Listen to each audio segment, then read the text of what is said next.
மக்களே, நாளைக்கு பொங்கல். ஸோ கிறிஸ்தவங்க பொங்கலை கொண்டாடலாமா கொண்டாடக்கூடாதா? இந்த வீடியோவை மறக்காமல் பாருங்கள். ஓகே. கிறிஸ்தவனுக்கும் பொங்கலுக்கு என்ன சம்பந்தம்? அதனால் இது பெரிய தவறு என்று நினைக்கிறவர்கள் உண்டு. பொங்கல் என்பது முதல்ல அறிந்து கொள்ளணும், இந்து பண்டிகை அல்ல. முதல்ல நிறைய கிறிஸ்தவனுக்கு அது தெரியாது.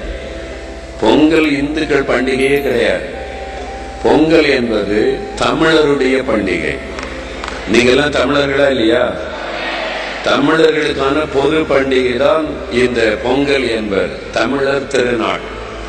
பாருங்க, தீபாவளியோ அல்லது கார்த்திகையோ வேற எந்த கொண்டாடினாலும் ஒரு தெய்வம், அதுக்கு ஒரு கடவுள் நம்பிக்கை, அதுக்கு ஒரு புராண கதைலாம் சொல்லுவாங்க.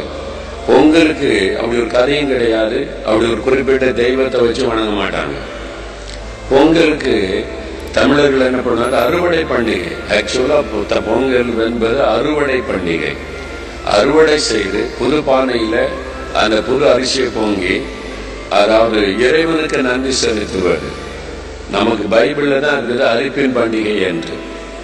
அது இந்துக்களா இருக்கிறதுனால அவங்க இந்து தெய்வங்களை வணங்குறாங்க, இயற்கையை வணங்குறாங்க. சூரிய நமஸ்காரம் பண்ணுவாங்க.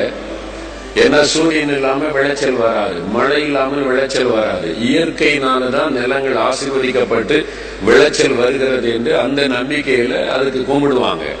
அது அவங்களுடைய நம்பிக்கை.